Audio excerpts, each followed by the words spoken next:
यथा के चारों अर्थ में का अंत में सादृश्य अर्थ में कोई दृष्टांत हमारे यहाँ नहीं दिया। कि अगला एक सूत्र है यथा असादृश्य, सादृश्य अर्थ में नहीं बोल दिया, असादृश्य अगला ये सूत्र आ रहा। इस वजह से दृष्टांत नहीं दिया हमारे यहाँ। अगला दृष्टांत कौन सा है? आनुपूर्व्यम, आनुपूर्वी का दृष्टांत। ज्येष्ठस्य आनुपूर्व्यम इति अनुज्येष्ठम, ज्येष्ठस्य आनुपूर्व्यम, आनुपूर्व मैंने पीछे पीछे, ज्येष्ठ का पीछे कौन जाता है? कनिष्ठ जाएगा, उससे भी कनिष्ठ उससे पीछे जाएगा। जैसे पंच पांडव है, पहले कौन जाएगा? युधिष्ठिर, उसका पीछे भीम, उसका पीछे, उसका पीछे, उसका पीछे ये अनुज्येष्ठम, यह अनुज्येष्ठम कहा जाता है। ज्येष्ठ की ज्येष्ठता के अनुरूप चलना। अब यहाँ आप लोग आना जाना होता है, ज्येष्ठता के अनुरूप नहीं होता है, मनमाने भागते हैं, मैं आगे मैं आगे। ज्येष्ठ का आदर करो, ज्येष्ठ को आगे जाने दो। यदि ज्येष्ठ अनुमति देते नहीं आप जाओ, तुम लोग जाओ बच्चे पहले जाओ, तब तो जाना है। ज्येष्ठस्य आनुपूर्वमिति अनुज्येष्ठम प्रविशन्तु भवन्तः, आप लोग जो प्रवेश करेंगे, भवन्तः प्रविशन्तु, कथम? अनुज्येष्ठम प्रविशन्तु। आनुपूर्वी के लिए अनु का प्रयोग हो गया। इसलिए क्या होगा? ज्येष्ठ ngस अनु, और कई बार यूँ भी देखने में मिलेगा आपको, सु भी लिखते हैं अनु के बाद। समास करने के लिए, ये भी सुबंत दिखाने के लिए अनु के बाद भी सु लिखा जाएगा। ज्येष्ठ ngस अनु सु, ताकि सुबंत। यद्यपि अनु क्या है? निपात है, निपात अव्यय, अव्यय होने के नाते वो अव्यय के साथ ही अब समास कर रहे हैं। अव्यय का तो सुबलुक हो चुका है, लेकिन फिर भी अलौकिक विग्रह वाक्य में दिखाने पर कोई दोष नहीं है, ताकि यह स्पष्ट हो सुबंत का सुबंत के साथ समास हो रहा है, दोनों सुबंत है। ये दिखाने के लिए आप पर में सु लिख सकते हैं। प्रातिसंग हो जाएगा, गस भी लुक, सु भी लुप हो जाएगा। ज्येष्ठ अनु बचेगा, अनु का उपवचन संज्ञा प्राग प्रयोग हो जाएगा। अनुज्येष्ठ स्वायत्पत्ति अनुज्येष्ठम रूप बनेगा। योगपद्धि में दृष्टांत, युगपत चक्रम यदि सचक्रम, युगपत चक्रम धेहि, युगपत एक साथ चक्र को धारण करो, धेहि दुधाय धारण पोषण हो, एक साथ चक्र को धारण करो। इति सचक्रम, युगपत अर्थ में क्या हो गया? स आदेश कर दिया। युगपत के लिए स का प्रयोग, सह का आदेश होता है। यहाँ पर क्या है? चक्र, चक्र सु और सह, सु, सह को स आदेश हो जाएगा। यहाँ चक्र बच गया, चक्र स का प्राग प्रयोग हो जाता है, तो रूप बनेगा सचक्रम। इस प्रकार से सचक्रम बना युगपत अर्थ में, एक साथ अर्थ में युगपत। उसके बाद सादृश्य अर्थ वाला आ गया, सादृश्यम, एक साथ चक्कर लगाएं या एक साथ चक्र को धारण कर लें। सादृश्यम के सदृश सख्या, सदृश सख्या, सखी बने मित्र, मित्र के सदृश, मित्र के सदृश अर्थ में। विग्रह वाक्य ने क्या बोला? सदृश सख्या। तो सखी ता और सदृश अर्थ में क्या आदेश करेंगे आप? सहा। फिर उसमें भी सु लिख सकते हैं। समास का प्रातिपदिक संज्ञा शुभलुक हो जाएगा और सखी सह रहेगा, स को सादेश, स को सादेश हो गया तो रूप क्या बनेगा? प्राक प्रयोग होकर के स सखी, स सखी बन गया। एवं संपत्ति का दृष्टांत ब्रह्मणः संपत्ति स ब्रह्म बाभ्रवाणाम सक्षत्रम शालंकायनानाम इति। ब्रह्मणः संपत्ति, ये ब्राह्मणों का संपत्ति है। अभी कौन सी शाखा के? बाभ्रवाणाम, ब्राह्मणानाम संपत्ति। बाभ्रव एक शाखा है वेद में, उस शाखा को पढ़ने वाले ब्राह्मणों को भी बाभ्रव को दिया, बाभ्रवाणाम। यहाँ भी सह को स आदेश कर दिया गया, सब ब्रह्म बना। ब्रह्मण में क्या होगा? लिखेंगे जब ब्रह्मन नस, संपत्ति है ना, ब्रह्म का संपत्ति, ब्रह्मन नस, नस हो गया और वहाँ सह सु, तो ब्रह्मन सह रहेगा, सह, सह को क्या आदेश होगा? स आदेश हो जाएगा। प्राप्त हो गया सब ब्रह्म, नकार का लोप, कौन सूत्र करेगा? न लोप प्रातिपदिकान्तस्य, नकार का लोप कर दिया। हाँ सूत्र है वो, सह से सो सह से सो अर्त्या जैसे कुछ है, निषेध पर को है ना आगे उत्तरार्ध में, सह से सो दी ऐसे कुछ आएगा अंत में। याद सूत्र ध्यान में आ रहा है? कुछ किसी को याद नहीं आ रहा है? इसमें मत देखो, इसमें देखने से नहीं मिलेगा शायद। परिशिष्ट में तो बनाया का रूप, इनके रूप बनाया नहीं एक के भी। अष्टाध्याय में देखो, सास से ही शुरू होता है सूत्र, से जटिति मिलेगा। सा से सह संजायाम, ये 6-3-78,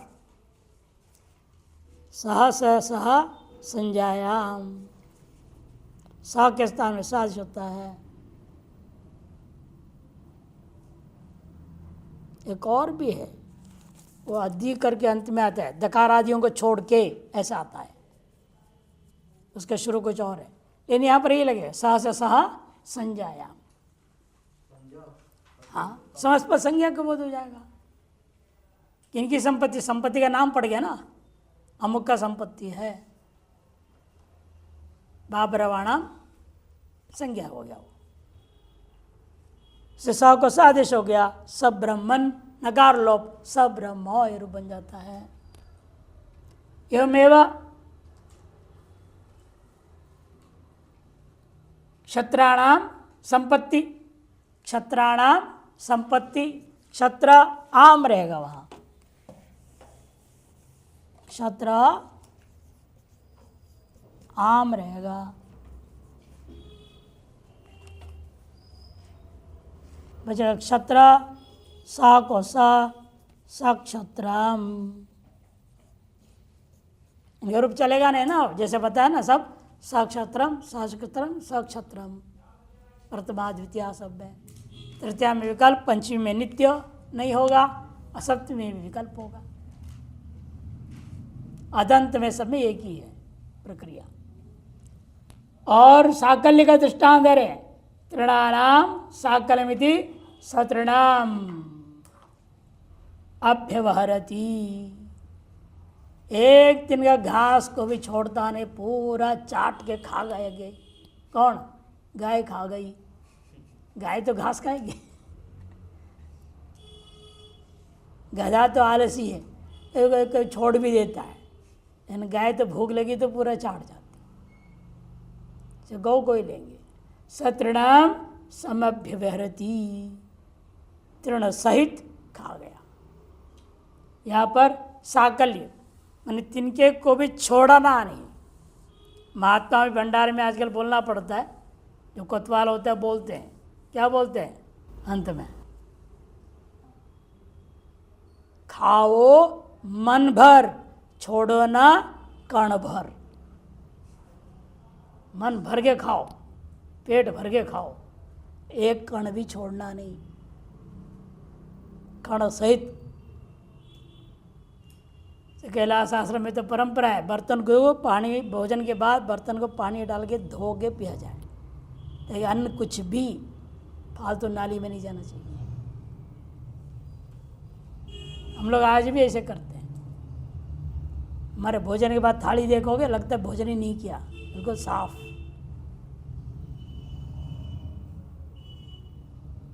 और आप लोगों के तो आदत फेंक देते हैं, नहीं फेंकते हैं, अच्छी बात है। बिल्कुल अन्न का अनादर नहीं करना चाहिए। साकल्य, तिनका कण सहित अंतिम कण को भी छोड़ना नहीं, खाना है। उसके पर साकल्य अर्थ में सतृणाम अभ्यवरती सबुसम। सबुसम माने भूसा, भूसा होता है, गाय को खिलाते हैं ना भूसा, भूसे के तिनके को भी छोड़ती नहीं गाय। सबुसम अभ्यवरती, अभ्यवरती ना खाना। यहाँ भी सा का सब जगह सादेश हुआ, उसके भोजन का संज्ञा पर ले लेंगे। सबुसाम भोजन हो गया संज्ञा। सतृणम अंत वचन का दृष्टांत दे रहे।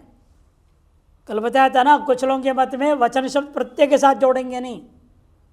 द्वंद्वांतेश्वर में प्रत्येकों में संबंधित नियम बताया था ना। और कई लोग नहीं, केवल अंत शब्द के साथ, अंत शब्द के साथ ही वचन को जोड़ना। अंत वचन, वचन शब्द को पहले अंत के साथ समास कर लो, बाद में सबके साथ द्वंद्व समास करोगे तो वचन शब्द के साथ जोड़ेगा नहीं। यदि पहले सबका अंत तक समास कर दूंगा, बाद में वचन के साथ समास करूंगा तो सबके साथ जुड़ेगा वो।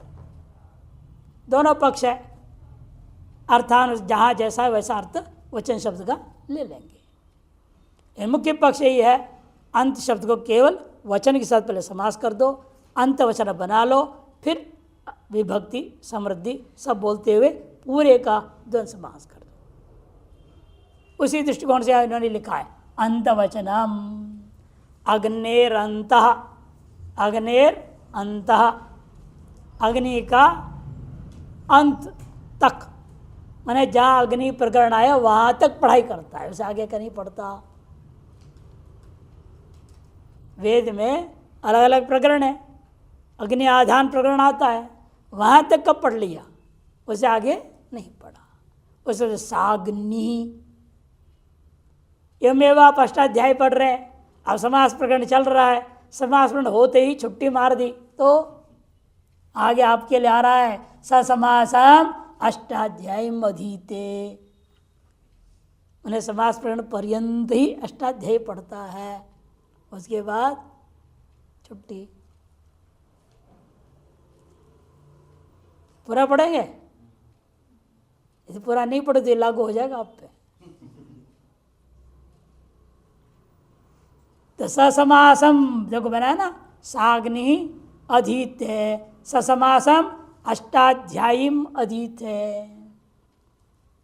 समास प्रकरण है अंत जिसका, ऐसे अष्टाध्याय को पढ़ा, न पूरे अष्टाध्याय नहीं, समास प्रकरण अंत है जिसका, ऐसे जो है प्रकरण उसको कहते हैं ससमासम अधीते। यह सब जगह सह को अव्यय रखा है। आज के जितने भी दृष्टांत है सब में लगभग सह को रखा, पहले वाले में अनु था, बाकी सब में सह, सह को सादेश होकर रूप बदला। थोड़ा सा अगले पृष्ठ में हिंदी वाले देख रहे, देखो मुख्य रूपेण तीन ही लाभ है अव्यय भाव समास का। प्रथम लाभ है अव्यय भाव से अव्यय संज्ञा हो जाएगा, अव्यय संज्ञा होने से अव्यय सुप से शुभलुक हो जाएगा। दूसरा लाभ है अदंत शब्द हो तो अव्यय सुप के लुक को बाध करके नाव्यय बात तंतु अपंचम्या अपवाद सूत्र अपवाद करके अदंतों में सर्वत्र अम कर देगा। और तीसरा लाभ है अव्यय भावश्च, अदंत से भिन्न में अव्यय भावश्च से नपुंसक लिंग होगा। नपुंसक होने से लाभ क्या होगा? ह्रस्व नपुंसके प्रातिपदिकस्य, ये लग जाएगा अदंत से भिन्न के लिए, ये समझना है। ह्रस्व नपुंसके प्रातिपदिक से लगना इसका मुख्य प्रयोजन सिद्ध हो जाता है। विभाषा का अधिकार से पहले पहले तक ये सब सूत्र नित्य समास होते हैं। विभाषा कहाँ आएगा?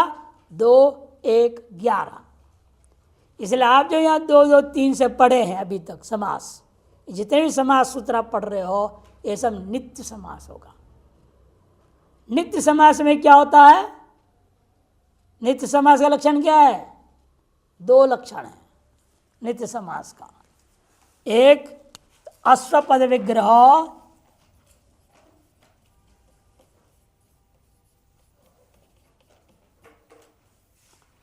अविग्रहो वा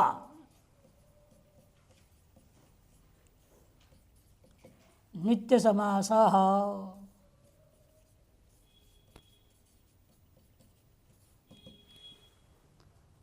जिसका स्वपद विग्रह नहीं करते, जैसे अभी तक जितने आपने देखा अव्ययभाव समास में स्वपद नहीं था। जो भी अव्यय लाए वो किसी अन्य अर्थ में लाए ना, विग्रह जैसा भी आपने किया।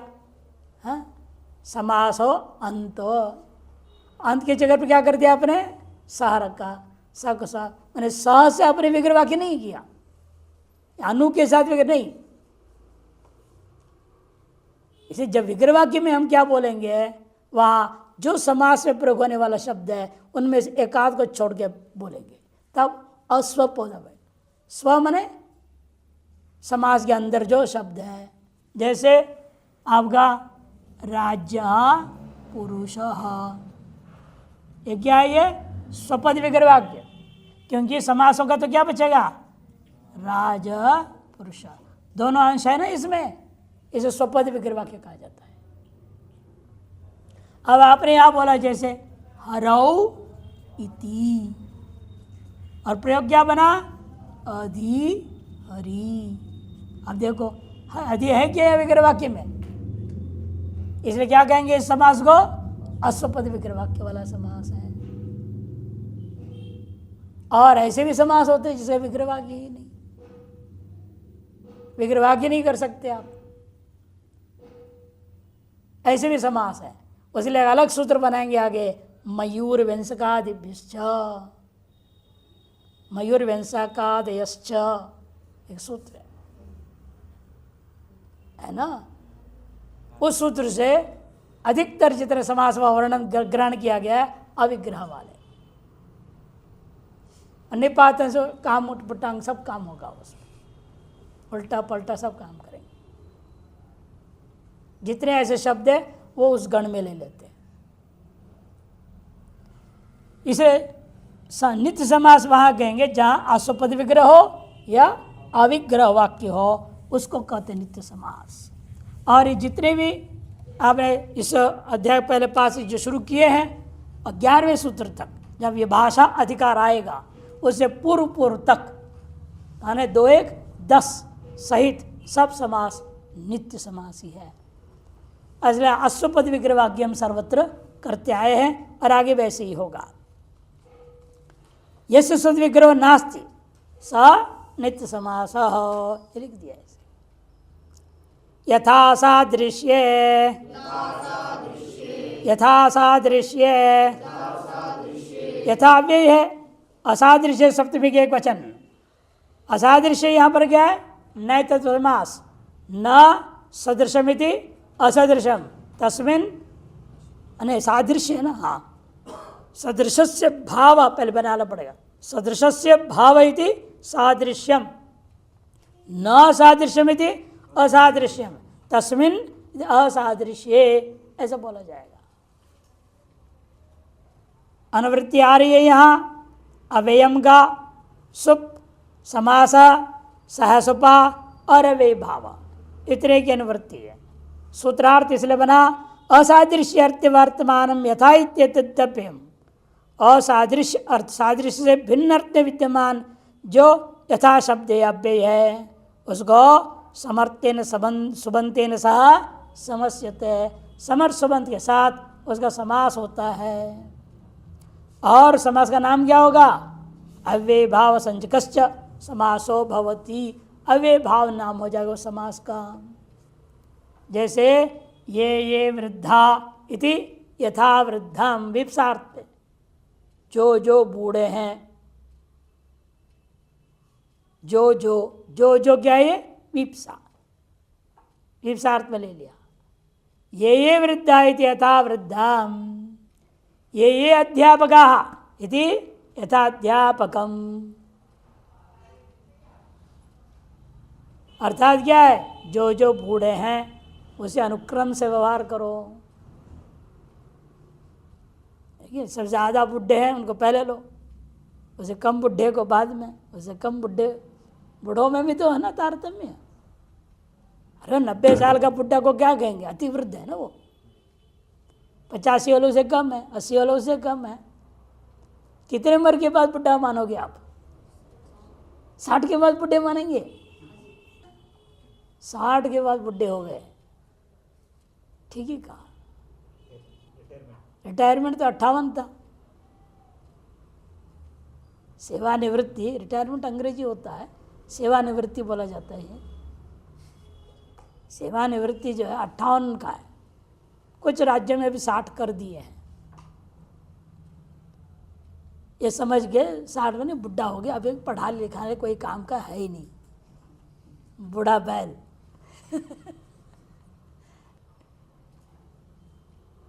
इसे सेवानिवृत्त कर दो इसको।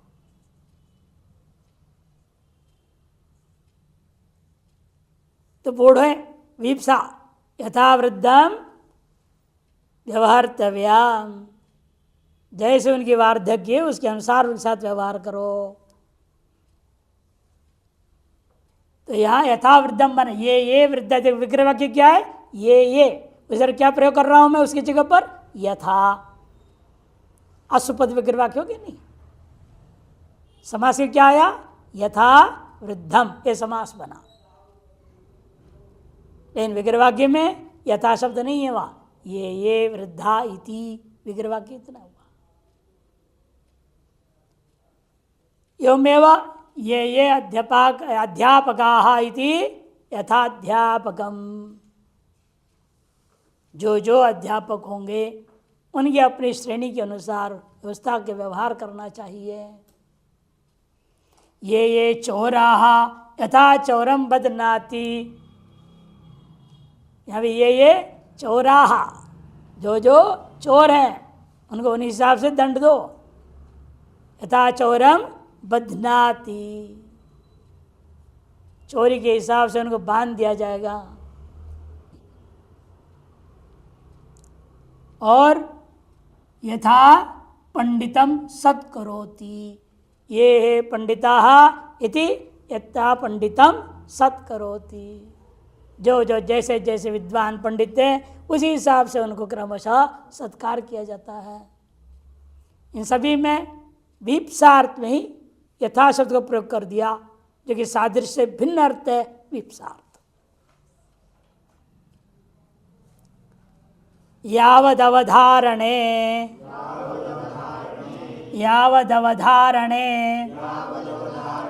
यावत अव्यय है, अवधारणे सप्तमी के एक वचन, अनुवृत्ति पूर्वक अव्ययम सुप समासः सह सुपा और अविभावः, इतने का अनुवृत्ति हुआ। अवधारणे अर्थे वर्तमानम यावदित्येतद्यप्ययम समर्थेन सुबंतेन सह समस्यते अविभावश्च समासो भवति। अवधारण अर्थ में विद्यमान यावत, यावत का अनेक अर्थ होता है। यावत तावत माने इतना उतना, यावत माने इतना, तावत माने उतना। दूसरे तरह यावत तावत माने जैसे कि तैसी। क्या समझ रहा है? डांटते ना। और तीसरा यावत वाक्यालंकार में होता है। यावत वाक्य सुंदर, वाक्य की सुंदरता के लिए यावत तावत बोल दिया जाता है। उस अर्थ कुछ नहीं होता फिर वहाँ उस वाक्य में, केवल वाक्य के सौंदर्य बढ़ाने के लिए बोलते, अस्तु तावत बोल देते हैं। अस्तु बोलना है और तावत फालतू बोल दिया, सुंदर अच्छा लगता है सुनने में, अस्तु तावत, अस्तु बोलने से इतना मजा नहीं, अस्तु तावत वाक्य अलंकार कहते हो उसको। और चौथार्थ बोल रहे हैं, यावत का तो चौथार्थ क्या है? अवधारणम। अवधारण माने दृढ़ निश्चय, ऐसा ही है, पक्का बोलते हैं ना लोग, उसे अवधारण कहते हैं संस्कृत में।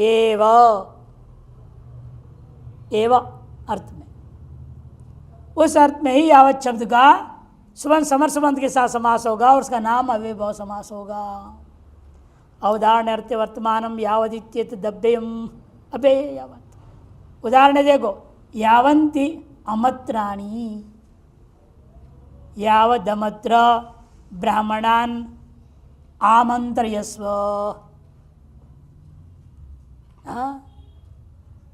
यावंती अमत्राणी, अमत्र कहते बर्तन, जितने बर्तन हैं उसी हिसाब से ब्राह्मणों को बुलाओ, उतनी ही ब्राह्मणों को बुलाना। एव अर्थ में ना, उतना ही, ज़्यादा नहीं कम नहीं। ज़्यादा बुलाओ तो बर्तन ने कहाँ खिलाएंगे? आग हवा में खिलाएंगे। अरे आपने 100 बोतल लाया और 200 को निमंत्रण दो, काम चलेगा क्या? 101 भी आ जाएगा तो मुश्किल होगा, उसको किस में खिलाएंगे? इसीलिए वो 100 बोतल लाया, उसमें हो सकता है 10 खराब भी होगा, क्या पता, सिर्फ 75 को ही निमंत्रण देना। ये व्यवस्था होती है ऐसे ही। तो इसे यहाँ पर वही कह रहे हैं कि जितना उतना अर्थ में नहीं लेना, या एव अर्थ में, अमत्र जितने हैं उतने ही, ऐसा अर्थ में ही लेना पड़े, ही अर्थ लाना पड़ा, जरूरी है यहाँ। यावंत अमत्राणी, यावत अमत्र ब्राह्मणान आमंत्रयस्व, जितने पात्र है उतने ही ब्राह्मणों को अवश्य बुलाओ। यदि भी जितना उतना अर्थ लेने के साथ एव अर्थ न जरूरी है, अवधारण अर्थ दिखाना पड़ेगा। यावंति कार्षापणानि इति यावत कार्षापणम फलं गृह्णाति, जितना पैसा है जेब में उस हिसाब से तो खरीदेगा ना, उतना ही खरीदेगा। ज़्यादा खरीदेगा तो क्या होगा? दुकानदार कहेगा घड़ी रख दो, कुछ रख दो तो ले जाओ, नहीं तो सामान ज़्यादा वो निकाल लेगा। जितना पैसा उतने पैसे का सामान देगा। तो इसीलिए यहाँ भी एव अर्थ में, यावत धनम का अर्थ धनम एव सीमा, धन ही आपकी सीमा है खरीदने के प्रति। जितना धन है उतनी ही आपको खरीदना है, ही लाना जरूरी, साथ में एव अर्थ लाना है। सुप्रतिना मात्रार्थे, सुप्रतिना मात्रार्थे, सुप्रतिमा के एक वचन, प्रतिना प्रतिना तृतीया के एक वचन, मात्रार्थे सप्तमी के वचन। मात्राया अर्थ थे मात्रार्थ, तस्मिन् इति मात्रार्थे षष्ठी समास हुआ। यह समास का अनुवृत्ति है, सह सुपा का है, अव्यय भाव का भी है। अर्थ मात्रार्थ में स्वल्पार्थ, मात्र में स्वल्प, थोड़ा, अल्प मात्रा में है माने थोड़े मात्रा में, परिमाण विशेष अर्थ में हो गया, थोड़ा अर्थ में। स्वल्पार्थ वर्तमानेन प्रतिना, प्रति के साथ में समर्थम सुबंतम समसते, समर्थवंतों को समास करना है। अव्यय भावस्य समासो भवति, अव्यय भाव समास उसका नाम पड़ेगा। अस्तित्र किंचित शाकम इति शाक प्रति, अस्त्यत्र किंचित शाकम, यहाँ थोड़ा बहुत सब्जी है। अस्त्यत्र किंचित शाकम ने सब्जी, साग। यहाँ पर क्या हो गया? जब अभी तक क्या हो रहा था? अव्ययों का प्राक प्रयोग हो रहा था ना। अब यहाँ इन्होंने क्या कर दिया? प्रतिना तृतीया कर दिया, इसे अव्ययम का अनुवृत्ति नहीं किया। अनुवृत्ति में देखो अव्ययम अनुवृत्ति नहीं हो रहा है अभी यहाँ, वो प्रथमांत है ना। यदि अव्ययम की अनुवृत्ति हो प्रथमांत रहेगा, फिर क्या उपस्थित संज्ञा हो जाएगा, अव्यय का प्राक प्रयोग होने लगेगा। इसे अनुवृत्ति बंद हो गया, पूर्व तक ही था। अब यहाँ इसलिए प्रतिना तृतीया हो गया है। और प्रथमांत कौन है? सुप। सुप से कौन सी को ले रहा हूं मैं? शाकम। और प्रतिना के जब प्रति, ये भी प्रति नहीं बोल रखूंगा ना पहले, इसे विग्रह वाक्य में क्या बोलूंगा? शाकम किंचित। शाकम किंचित अर्थ में रखेंगे। अब किंचित के जब पर क्या आ जाएगा? प्रति आएगा। सु शाका सु। अब शाका का उपसर्ग संज्ञा होगा इस सूत्र में। प्रथमांत कौन है? सुप। ये तृतीय एक वचन है। समाज शास्त्र में जो प्रथमांत होता है उसका क्या होगा? उपसर्ग संज्ञा। इस प्रथमांत के द्वारा ग्राही कौन है? यहाँ शाक, इसको संज्ञा होगा। इसको उपसर्ग संज्ञा होने से प्राक प्रयोग हो गया। प्राक प्रयोग होने से रूप बना शाक प्रति। अभी तक अव्यय का प्राक प्रयोग हो रहा था, या अव्यय आगे प्रयोग हो गया, सुबंत का प्राक प्रयोग हो गया। ये विशेषता है, यहाँ ध्यान रखना है। शाक प्रति, सूप प्रति। हाँ, अस्त्यत्र किंचित सोपम। सुप कहते किसको? दाल। अस्त्यत्र किंचित सुपम, क्या थोड़ा बहुत दाल है? मिलेगा नहीं। भोजन में बैठे मांगते कि नहीं मांगते? उसी यहां पर दृष्टांत हो गए वो सब। शाक प्रति, सूप प्रति। अर्थ प्रश्नार्थम अत्र विग्रह प्रदर्शित है। अर्थ को प्रदर्शन कराने के लिए ये विग्रह वाक्य दिखाया जा रहा है। इन वास्तव में विग्रह वाक्य की जरूरत नहीं है। यहाँ पर नित्य समास अविग्रह है। यहाँ पर केवल अर्थ दिखाने के हिसाब से विग्रह वाक्य बता दिया। इन वास्तव में अविग्रह वाला नित्य समास। पहले क्या था? असुपद विग्रह वाले थे, अब ये वास्तव में अविग्रह वाला है। विग्रह जो दिखाया जा रहा है अस्त्यत्र किंचित, ये जो बोला है ये केवल अर्थ निर्देश मात्र के लिए ही है। इसे विग्रह वाक्य के अनुसार उसको ग्रहण नहीं किया जाएगा। ये कहेंगे सुप्रतिना मात्रार्थ है। अक्षशलाका संख्या परिणा। अक्षशलाका संख्या परिणा। अक्षशलाका संख्या, ये क्या है? प्रथमा का बहुवचन, परिणा तृतीया का एक वचन। यहाँ में देखो परिअव्यय को तृतीया कर दिया है सूत्र में, अतः उसका उपसर्ग संज्ञा नहीं होगा, किंतु किसका होगा? अक्ष, शलाका और संख्या, इनका क्या होगा? उपसर्ग संज्ञा हो जाएगा। उनके अर्थ में जो लिया जा रहा है समास में उसको होगा। अक्षश्च शलाका च संख्या च इति अक्षशलाका संख्या। इधर इधर योगद्वंद्व समास हुआ। अनुवृत्ति आ रही है यहाँ अव्यय भाव, सुप, सासुपा और समास।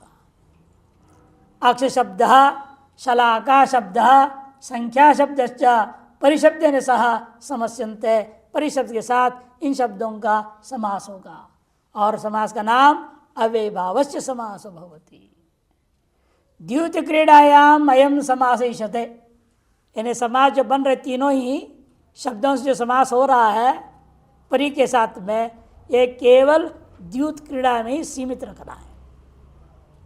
द्यूत क्रीड़ा में हाँ पाशा खेल खेलते हैं ना, जुआ, जुआ है वो। सब कुछ खो या सब कुछ जीतो, भाग्य का खेल है। युधिष्ठिर ने खेला, सब कुछ खो लिया।